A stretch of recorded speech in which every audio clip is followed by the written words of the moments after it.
All right. Due to the recent trends in music, I tend to always say rappers are very intelligent people, which is quite true. Rappers, I think they are actually intelligent Yeah, people. but now before the emergence of rap, there was a particular genre of music that had not only were they intelligent, but these people were social activists. You know, Yeah. they have been there through time. They have. I think it's about the first genre of music where people tend to use music to talk about societal problems. Talk about themselves. Great. So talk about these are, I everything. mean, they are the people that are generally very beneficial to society with their music Yes. and what they do. Today, we have a poet, an author, a songwriter, and a RAS man in the house. It's the RAS General himself, and OMG. You know, there's something about you, sir. When I went through your profile, I saw that in the National Library, you're the one, you wrote the first Rastafarian book there. And that is quite great. It reeks of intelligence. It has to be. Great to have you on the show, sir. Thank you, sir. You're Why welcome, sir. the Rasta movement? Why the Rasta movement? How did you get involved in the Rasta movement? Well, you know, it's been a long time, you know. Growing up, you know, I listened to a lot of music. You know, I loved Michael Jackson. He really influenced me. But, you know, after a while, you know, I went into the consciousness of Rasta, you know, listening to Bob Marley, Peter Tosh, you know, Don Carlos, and a lot of Rastas, you know. And I realized, you know, it was like, you know, I'm a militant guy, you know. I love everything military, you know. Okay. You were born into a military family. I was born into a military family. Wow. You know? So I realized that, you know, I love the militancy of reggae music, of reggae and Rastafari movement, you know. Wow. And, you know, it's just like, it was just like that nature, second nature, you know. Just came on. Sir, you just said something. You said you were born into, you love a military of Rasta. Yeah. So there is something military about it. Is there a normal pattern? Is there a militant? Yeah, it's a militant movement. Oh, wow. You know, that's the way I see it. Okay. Why would you describe it as militant movement? Because, you know, you say what you mean. You know what I mean? You believe in things and you follow it the way it is. You know, consciousness is militancy. You know, when you're a conscious person, you know, I see a lot of militancy in that. You know, so if you're like that, you know, it's not difficult to tow that way. You know what I'm saying? Oh, wow. All right. So let's talk about you spoke about the kind of people listen to Peter Tosh and all of that, the reggae artists and all of that. How did you now start your own career? Well, you know, I had 3 other brothers, you know. So I came up one day and I like, listen, man, I started writing songs, you know, and I told them, listen, man, I'm going into music. And you know, when you grow up with siblings, you know, we were like everybody trying to be everybody, you know. Yeah. That kind of sibling rivalry, you know. Yeah, exactly. So they're like, oh, if you're going to go into music, well, I'm going to go into music too. Wow. Wow. So 4 of us, you know, decided to go into music. And my father is like, okay, if this is what you guys want to do, I'm going to support you. So it became a whole family thing. My family, goodness. Father All like that, four. who was in the military, Yes, and he decided. Yeah, my That's family wow. actually, you know, was the first family reggae group in this country, the Rasta officers, and a lot of people know. My friends know me as Rasta. I'll be honored. No, but you know, I'm very impressed because I'm thinking of a normal military man. Yes. And his child should come back and say, you want to go and sing.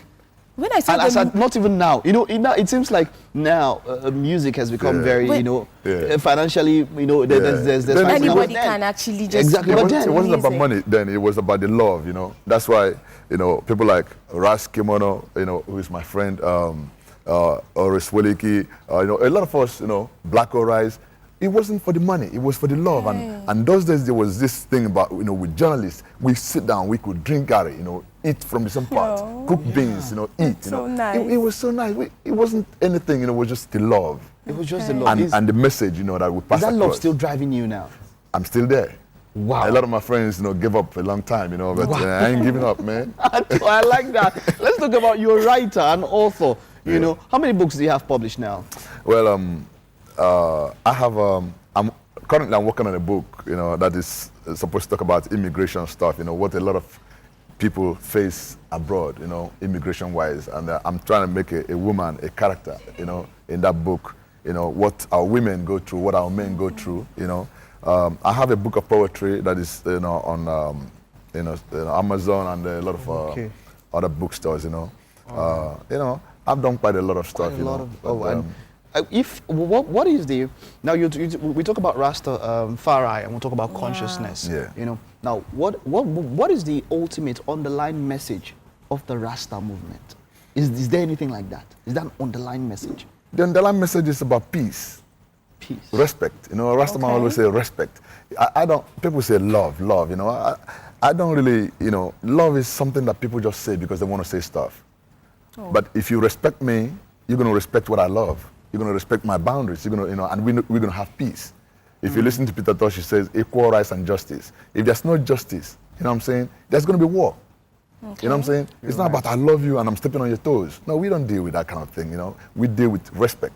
You know what I'm saying? You respect me, there's going to be justice for everybody. And then there's going to be love. There's going to be, you know, this thing brings this. Love, I mean, respect brings love. Justice brings love. You're not going to, you know, have injustice and think you're going to have peace.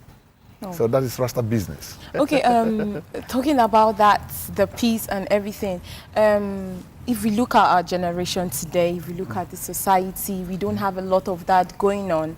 So does that have to do with, should I say because obviously most young people don't want to go into this line of music. We don't have young stars doing Rastafari. Yeah, they don't do that. Do you think that that's one of the things affecting? Yeah, because I think what really happened, because we don't have so much. We have more or less the older generation doing the Rasta. That's what she's trying to figure out. How come it hasn't passed down? Let me tell you the problem. I was talking to a young man, I think one of your producers before, and I told him the real situation is not the young people. Okay. The situation is the media. The media? Is the media. Okay. Is the people who have the money. If a young man comes into your office with reggae music, nice lyrics, conscious music, he says, sir, this is what I got. You know, this young man wants to come out. He wants to be known. You know what I'm saying? So he busts out with this. You listen to it and say, you need to change that lyrics, man. Okay. You come up, you know, you see the other guy, you go bring me something like that. Wow. What do you think that young man is going to do? He's going to abandon his you know, his dream just because he want to make it. Okay. He's going to go change his lyrics and write it to be like the other guy. There's nothing. There's no content in the music. He brings it to you. That's because you got the money. That's what you want to push. It's the people pushing the music, not the young people. The young people want to, listen, if I make a big hit right now, every young man is going to want to play that stuff. No, of course. You know what I'm saying? It's simple. It's not the young people's fault. It's the people who have the money. So it's the money. And it's the media pushing what happens. It's what happens. Everybody's about trend. It's about what happens. That's what the young boys are chasing. They're chasing their dreams. They want to be known. They want to come out. You know what I'm saying? If reggae music like it used to be, Ras Kimono, this and that, everybody busting out, every youth wanted to be Rastaman. Every youth was going into it. True that. That's the point.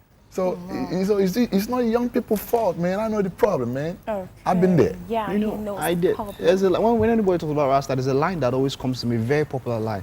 Emancipate yourself from mental slavery. None but ourselves can free our minds. You know, that's why I say the Rastafarians are actually very intelligent people. Yeah. So what would you like to tell this generation of people? If you were to write a new song to talk about maybe societal ills, to address something, you know, and dedicate talk it about to the the young mind, people. what would be the message of that song? Well, you know, like you already said, the message is there already. It's the mind. It's your mindset. It's not going to change. That's one thing with Rasta business. The message remains one and the same. It does not matter what medium. You know what I'm saying? If you change your mind, your consciousness, that's, you know, we're chained. You know, the poverty is in your mind. Hatred is in your mind. Everything is in your mind. So if you change how you reason, how you think, you know, someone say reason. You know, if you change how you reason, your ideology, everything's going to be all right. You know what I'm saying? I have a lot of problems that, you know, that is affecting our, if you get outside, you know, God is different. The way people view God in America is different from the way you see God here. Right. You're right. You know what I'm saying? You're not going to have exams tomorrow and the pastor tells you to put your hand on the radio and he's going to pray for you and you're going to go pass that exam. It don't work that way. You know what I'm saying? You're going to go study and pass your test. You know what I'm saying? Right. So it's different teachings that we got here, and that's the problem. So we need to change our The mentality. mindset. Okay, so you've been in the industry for a long time. Too long time. I'm forced to ask this very important question. Okay. Sir, there's this thing that is associated with most musicians, artists, celebrities, and it has to do with drinking, Yeah, people, drugs, exactly. and like stuff that. like that. Why is that? Because I come from a home where, because of these things associated to these particular people, Yeah. it's a problem to convince your father They want or to your go into mother music. to do Yeah. that. So why is that? Why does it have to be like that? Yeah, it boils down again to what I said, trend. If you have me drinking and smoking and jumping up, the youths want to copy that. Oh. You know what I'm saying? It becomes a problem. But I am, I thank God that I quit drinking at 23. Oh wow. I quit smoking a long, long time. You know what I'm saying? So when I go to stage and jump up and down, come down, a lot of you stand and say, man, what did you drink to make you high? Yes. And then they're disappointed when I say, I did not take nothing. That's beautiful. You know what I'm saying? So you have a lot of us who don't drink and smoke. Okay. You know what I'm saying? But people tend to identify the Rasta movement Yes. with smoking and Smoking, drinking. That is- drugs, that's- and Getting all high. Yes. That is stereotype. It's Oh, stereotype. stereotype. And you try to step away from stereotype, I mean, I remember, when I was in Ghana, I belong to the 12 tribes of Israel. And a lot of guys would Is that a come in- musical group? No. It's a international Rasta organization. Okay, 12 international. tribes of Israel. 12 tribes of Israel. Yes, Wonderful. all over the world, I love Still this. in existence? Yeah, sir? even in New York. Wow. In New York, I come in and say, listen, why are we going to sit down here and everybody's about wrapping their weed and smoking? You know what I'm saying? When the police comes in and raid the place, the whole message is lost in the smoke. You know what I'm saying? All people see is about the smoke. No, I'm not about that. If you want to smoke in your home. Okay. Of course, a lot of people are not going to like that message. But that's my message. My course message they is will smoke in your home. Don't make the Rasta business a smoking business. I You know like what I'm that. saying? I So- like Yeah, that. that's really I like nice. that. I mean, I know my father, when we started dreadlocks, all my brothers were all dreadlocks then. So my father's like, listen, man, I don't have problem with you guys looking like this. My problem is so long as you are neat, keep this thing clean, then we can talk. And Wow. that is the way we've been. Because my father is a man Nice who father. respects himself, I'm not going to come into where he is with his friends and I'm trying to look like. So you dress neat, go to school, be educated. I was one of the guys who, encouraged Mayagu, you know Mayagu, Yeah. to go to school. And Mayagu went to university, and then before you know it, Mayagu became student union leader in the university, and the whole his history, how Yeah. he moved the student union and stuff. That's what Rasta is about. You get educated. You have education. You have a and vision. Then have a vision. You know what I'm saying? I don't believe in illiteracy, and you tell me that's Rasta business. I'm not into that. Them, what out? Stereotype. What out? There's no illiteracy. There's no debt. No, You don't have to be dirty. That thing should not be. Yes. Can be neat and all of that. Clean Thank up, you very man. much, sir. Well, Thank you very much, you, sir. I know you're going to perform for us. You Yeah, have man. something Yeah, for man. us. Yeah, man. Right, great one. It's been great having you, sir. I'm looking Right, forward to. I will now keep tabs on you. How do we hit you up? Maybe social media. Are you? Can we? Yeah, man. Yeah. How do we hit Instagram? you up? Yeah.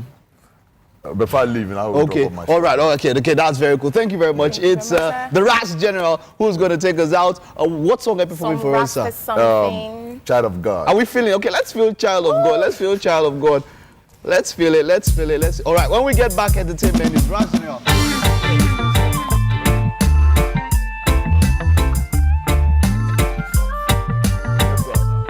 Thank you.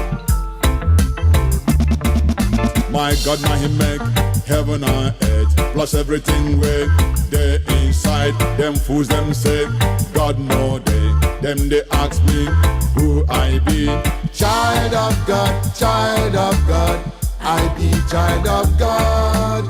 Child of God, I be child of God. Child of God, I be child of God. Child of God, I be child of God. Jealous men and women, bad neighbors, they ask me who I be.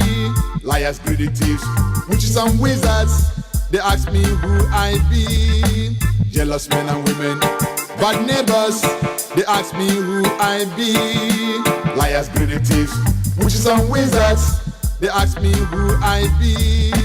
Child of God, I be child of God. Child of God, I be child of God. Child of God, I be child of God. Child of God, I be child of God. This one not my identity. Make una open una ears well. Them they call me the RAS General.